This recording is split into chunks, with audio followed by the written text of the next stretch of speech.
thanks everybody for joining us. I'm Mike Morgan. I'm the chair of APADC, and just have a couple things here. I'm going to share my screen really briefly here.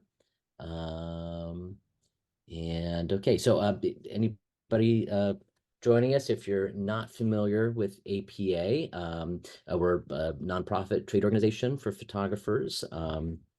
And we offer business tools, inspiration. Today definitely runs in the inspiration category for sure. And I've got all kinds of stuff for our local photographic community. We've got a couple of upcoming events I wanted to let people know about. We are doing our coffee break this Saturday. That's a photo book meetup. You don't have to bring a photo book, but you're encouraged to. Basically, just an informal gathering. We just get together and chat and hang out at the museum. It's a really nice time. So please try to join us for that. That's 12 to 2 p.m. Anyone is welcome to join us. And also, if you just have questions about APA, anything you want to discuss, please feel free to come and meet up with us there. We've got our next 30 Minutes With event. That's going to be March 7th. That's with Anise Hoaklander. She's an architectural photographer. She'll be talking about her career. And then please make sure you have on your calendars our portfolio reviews. We're doing hybrid reviews this year. So it'll be online virtual reviews on the 19th and 20th. And then we'll have one day we'll have in-person reviews and followed by a happy hour at Shaw's Tavern. We've got quite a few reviewers already lined up, including like Time Magazine, People Magazine, AARP. We've got a number of ad agencies.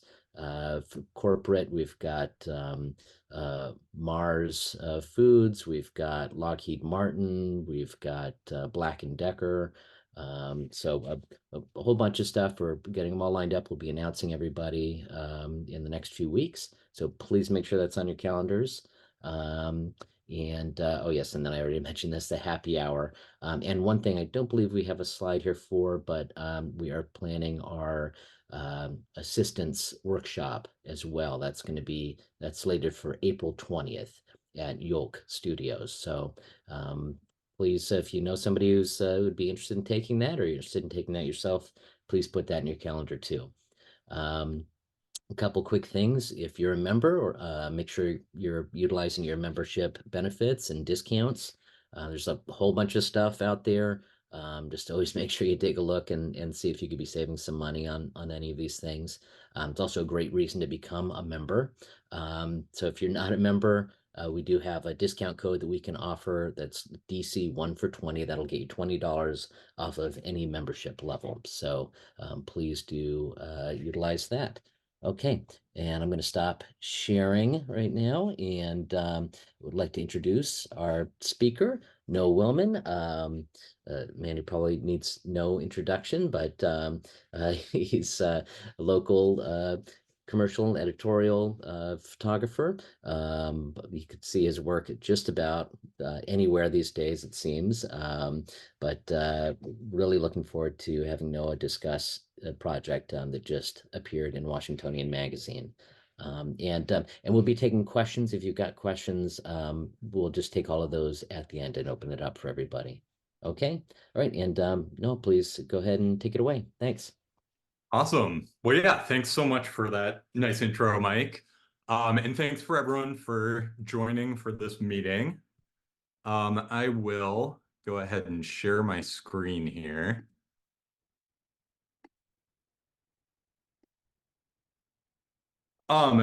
So this is a project that I've been working on since 2018. And most of the work's been done in the past year and a half. And one sec here. So, what is blind hockey? Blind hockey is an adaptive sport that is very similar to traditional hockey, except all the players are legally blind. So they use a large metal puck, which you can see on the right here. It's about 3 times as large as a regular puck, and it's filled with ball bearings. So as it moves around the ice, it makes noise so players can track it by sound. So the two players on the left here, this is Nate and Aiden. They're members of the Washington Blind Hockey Club, which plays here in DC. Oh. And so before I dive into the project, I just wanted to talk about what it means to be legally blind. So the definition of legal blindness is 2200 visual acuity with correction or less. And so that's equivalent to not being able to see the largest letter on an eye chart, even with glasses or any sort of visual correction. Or it could be that you have a visual field of 20 degrees or less. And so that would mean you could have perfect acuity. You can see details, read, see off in the distance. But you can only see a very narrow field of view. It's almost like looking through a tube, and you can only see that small portion, but everything in there is perfectly clear. So within the legally blind community, there's a big variation in what it actually means to be blind. It could just be blurry vision. It could be you have blind spots. You lose your central vision and you only have your peripheral, or you lose your peripheral, you only have your central. So there's a lot of variation between people. I've been photographing mainly with the Washington Blind Hockey Club. And so they play at the Capitals practice arena, which is in Arlington. And they play on donated ice time. So it's usually 6 a.m. on Sunday morning, nice and early. So this is Kevin Brown. He's the president of the Washington Blind Hockey Club. And he's a member of the Team USA national blind hockey team. And blind hockey was started in the 70s in Canada, but only made it to the US in 2014. So there's a wide range of ages and skill levels, and anywhere from complete beginners who have never skated all the way up to people who've been playing hockey their whole lives. And some players are as young as 5, some are as old as late 60s. And so in this photo, Kevin's teaching one of the new players how to skate who's never skated before. And since he can't teach visually, which is how most sports are normally taught, he's using his hands to guide his leg through a normal skate motion, to teach him what it feels like to have that proper skate stride.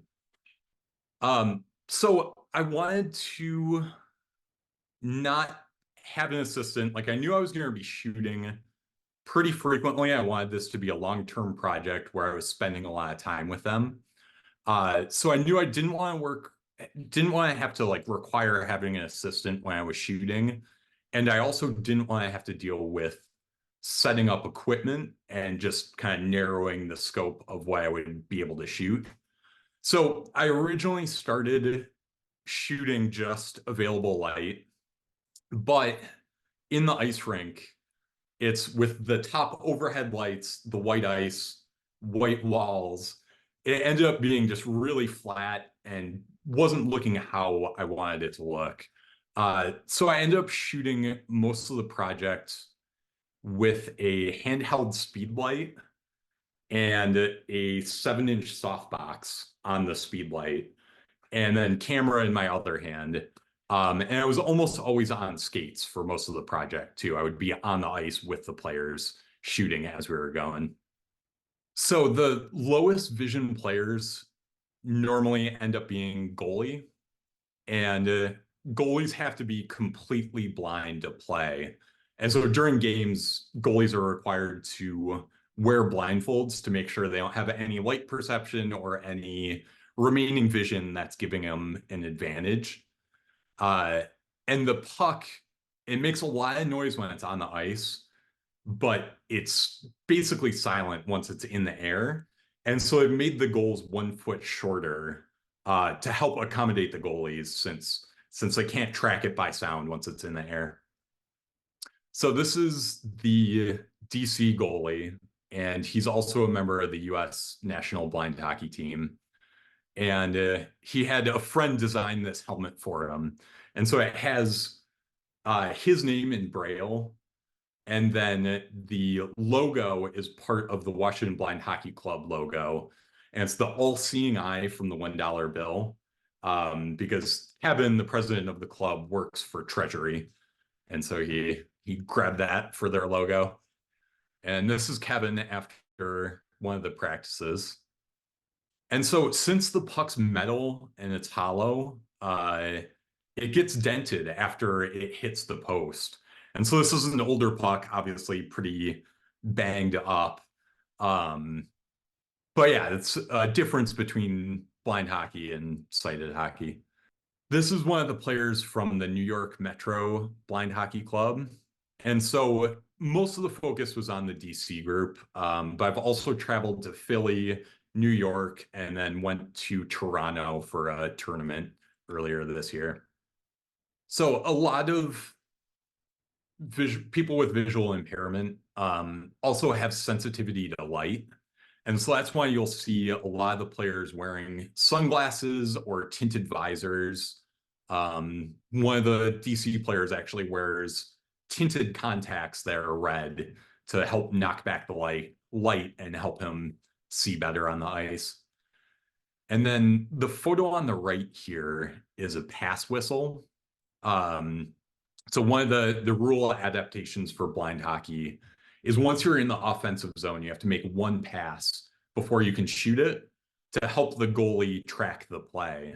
And so once you make the one pass, the ref will blow the pass whistle. So the goalie knows that the puck can be shot. And so these are brother and sister, Dirk and Sietska.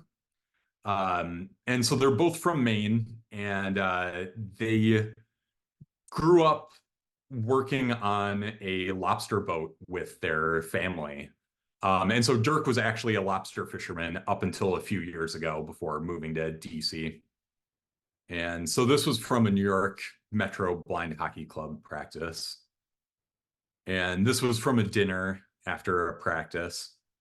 So this is from the Philadelphia Blind Hockey Club, which is one of the newest clubs, and a lot of their members are under 18, and most of them are more in the like 5 to 10 years old range. And one of the big reasons why is the person who founded it is a teacher at a school for the blind in Philly.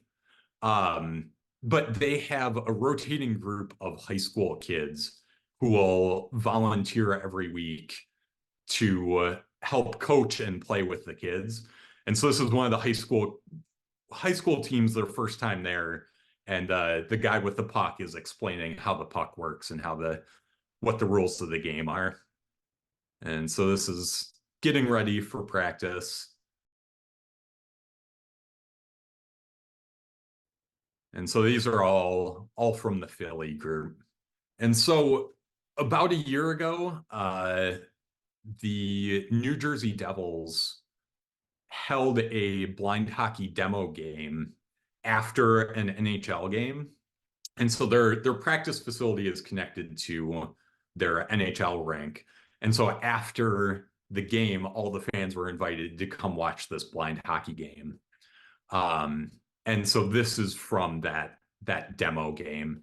And since the goalies are completely blind, they normally need help getting to their goal. And so this is one of the sighted volunteers helping get them out there. And so you can see some of the Devils fans in the background here. And there's a blind hockey podcast called The Dented Puck. And they were the ones who organized this event. And so this is their team that they built, and they put their names in Braille on their jerseys. And so before the demo game, all the hockey players got to also go to the New Jersey Devils game. So this is us arriving at the arena. And so they were the group of the game. And it was also Star Wars night. So there were people dressed up in Star Wars outfits on the podium with them. So this is Nathan Aiden again of the DC group, who also went up to the game. And in this photo, he's using the camera zoom function on his phone to watch the action because his sight's not good enough to be able to see what's actually happening on the ice, but he is able to see things close up. So he's watching the game through his camera. And so this was at dinner before the game. And I think one of the common misconceptions I think a lot of people have about people who are blind is not being able to read. And there are quite a few people who are legally blind who are able to read. And so these are both of the players here are blind and are reading emails and notifications off their phone. And so this is Kevin again from the Washington Blind Hockey Club with his son, and he's playing Wii tennis. And he only has light perception, which is basically equivalent to if you close your eyes and look at a bright light, that's what his vision is like. He can tell if there's a large light source, if something moves in front of it, but that's about all the vision he has. So he's playing completely off of sound. And so this is him with his guide dog Weaver, which he was originally hesitant to get, but has really opened a lot of things up for him just as far as accessibility, and how much Weaver is able to help him navigate areas like things like when they travel for games.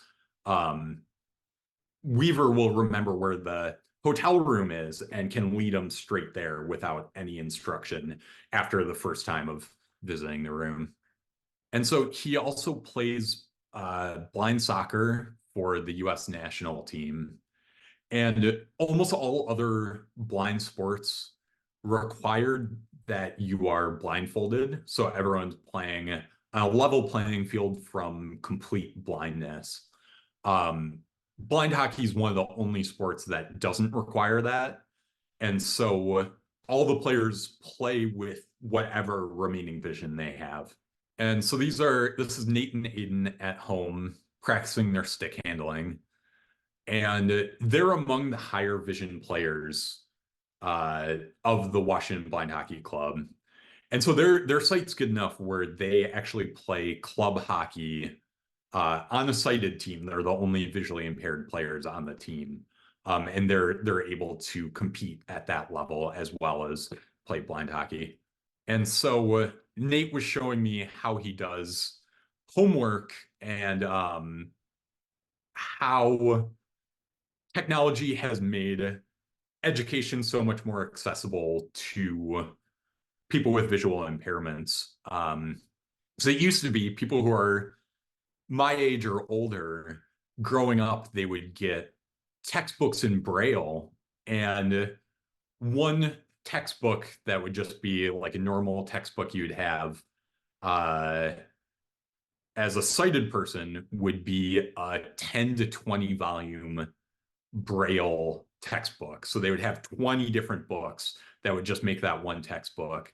Versus now where through technology, kids can take advantage of magnifying text and using audio descriptions and audio readers to still get the same education that everyone else is getting. So this is Charlie of the Washington Blind Hockey Club and the US national team. And he's a lawyer for the National Industries for the Blind. And this is him with his 2 out of his 3 daughters. And he's getting breakfast ready, and he's using his hand to measure out how much cereal is in the bowl. He has relatively good sight. He's probably kind of mid-range on the level of players for the club. And in earlier this year, I went to Toronto to photograph the Canadian National Blind Hockey Tournament. So it's a 3-day event, and Team USA versus Team Canada plays 3 games, one every day.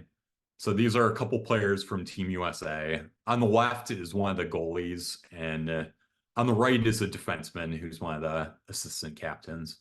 And this is Dirk and Doug from the Washington Blind Hockey Club. He's leading Doug out to the ice for the first game. And this is warm-ups. So the Canadian national team brought in a elementary school. So they brought in close to 1,000 kids to watch the game, which was a ton of fun. A lot of times there aren't that many fans in the stands. So it was really fun having that loud environment there. And this is Charlie, again, from the DC group. And Canada is, since they've had such a long program, it's been going for over 50 years versus DC's first national team was started in 2018. They've got a much deeper roster and generally dominate the games. But the second game was very close and ended up going to overtime, which was a lot of fun. This was from that game after scoring a goal.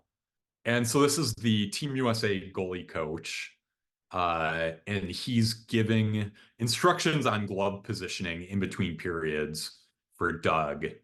And most of the coaches are sighted. They don't have visual impairments. And most of the teams do require some sighted volunteers to help make sure everything's running smoothly. And so the kids were so excited about the game, and they were giving fist bumps to all the players, which was a lot of fun. And Team USA ended up winning silver out of two teams, but still. And yeah, so that is the project. This is the end of it.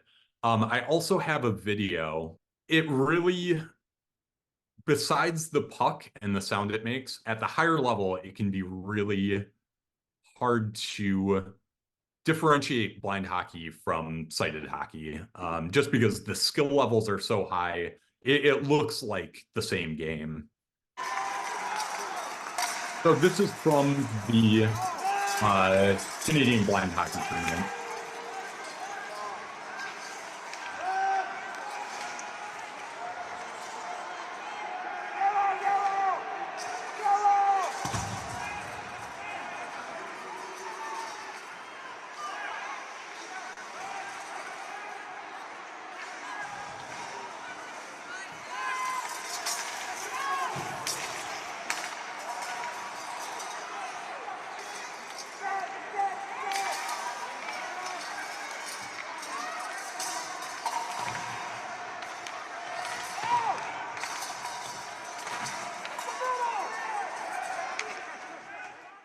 And so after I did the project, I pitched to a lot of publications, and Washingtonian ended up running a story that was in their January issue, which I will pull up now.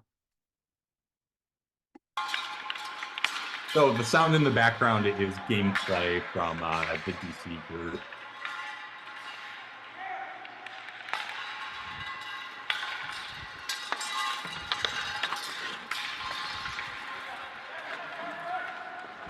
And yeah, so that's the project. There's still at least one or two more features coming out, and I'm still pitching it, and I'm still working on the project too. I'm actually in April going to St. Louis to photograph another Team USA versus Team Canada tournament. So yeah, that's the project. Very, very, very cool. Thank you so much for showing that. No, that's Yeah. completely amazing. I had a couple of questions, and yeah, if anybody else has questions, please feel free to just raise your hand here, and you can unmute yourself too. So can you talk a little bit about how you discovered the blind hockey, and how did you go about approaching them to do this project? Yeah, so I saw Washington Post actually did a story on them, I think in 2016, around when the Washington Blind Hockey Club was formed. That was their first year that they were holding practices. Um, and so I saw that, and pretty much all the blind hockey stories that have been done have been relatively surface level. It's kind of send a reporter for one day, take photos, maybe some video during the 1 hour practice, and that's it. And then they're out and they write their story. Um, so I saw that and I saw an opportunity to do a deeper long-term project there. And so after seeing that, I reached out to the club and just asked if I could come by, take some photos, explain that I wanted to do a project. And they were very receptive and very excited to have me come take photos. And they've been great, just so open, anything I want to do. And taking photos outside the rink too. Like I've been to a lot of their houses to take photos of them. Um, yeah. Very, very cool. So Lewis had a question in the chat here. It said, "We'd love to hear your approach and strategy to pitching the story to multiple outlets." Yeah. So it was I knew I wanted a national level feature, which that's still something I'm looking for. And I have one publication who's pretty solidly interested, but we just haven't been able to line up an exact date for publishing it.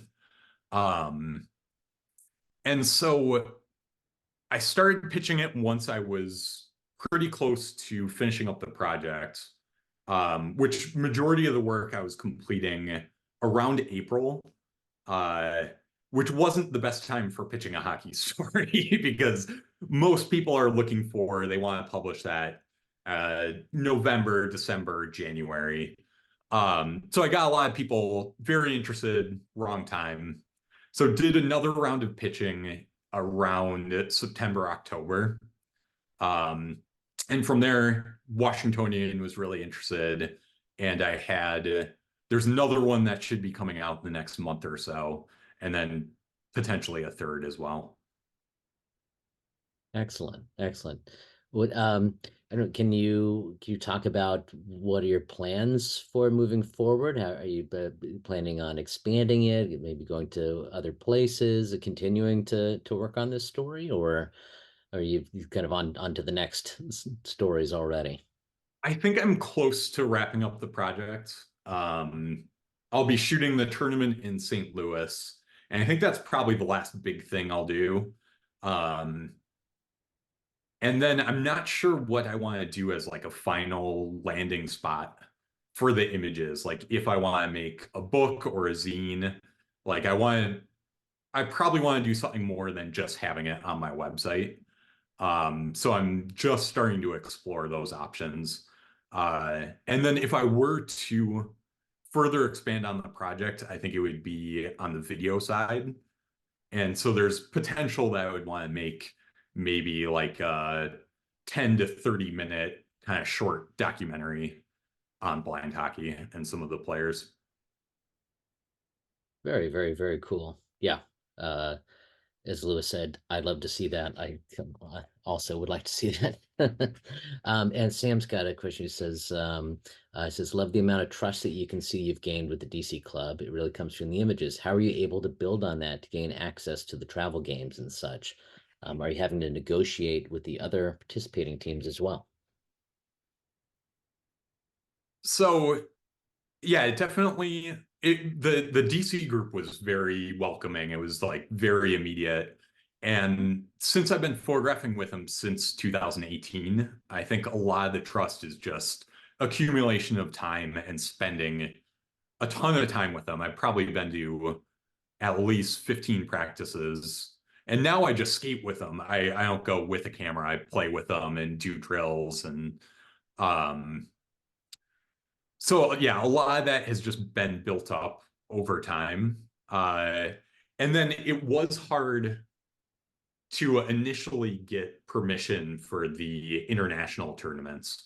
Um, the first time I tried, and this was when I was very early in the project, I got a no from the person who was running it, because they had had a bad experience where they had a photographer who they thought was donating their time and just shooting it for fun.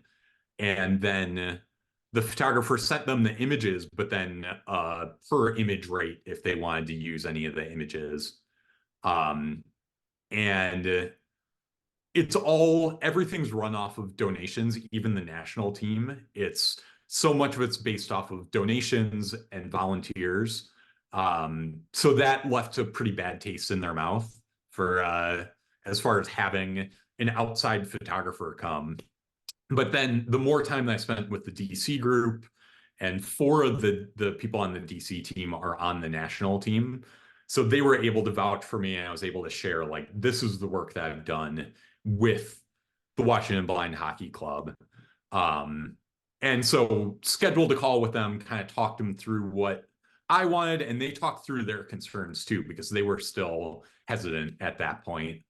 And it was the same thing with the Canadian team too. Since it was in Toronto and they were the ones hosting it, I wanted to touch base with them too, so I wasn't just driving 10 hours to Toronto to get a no from the people organizing the event. Yeah. It's interesting. That's yeah, good advice to always check in, and then nicely done navigating that for sure. Well, so talk to me a little bit about I mean, something I've always admired about you is you always have these really great personal projects and stories that you find. Can you talk about anything that you've got coming up, or what you're setting your sights on next? Can you share anything about other things you might be having in the works, or what's next? Nothing at the moment. There's actually, with Zach, there's a potential video project we might do. But that's his thing that I would be working with him on. So I'd Mhm. let him talk about that at some point. But yeah, at the moment, this is it. And I'll definitely, in the next couple months, probably be looking to see if anything catches my eye that I would be interested in shooting. Oh, excellent. All right. Well, yeah, we'll look forward to that. Yeah, I just want to say, Noah, thank you so much for sharing this. It's incredibly fascinating story, and really well documented, nicely told. And yeah, very nice job. Thank you so much for sharing this with all of us. Yeah, Yeah. And it's thanks incredible. so much for having me. This is a pleasure to be able to share it with everybody. Yeah, of course, of course. Okay, all right. I think with that, we'll go ahead and wrap up. Thank you everybody for joining us. And yep, hope to see folks on Saturday at our coffee book or our coffee photo book meetup at the Kogod Courtyard in the National Gallery. Okay, all right. Thanks everybody, and yeah, we'll see you at a future event. All right, take care. Yeah.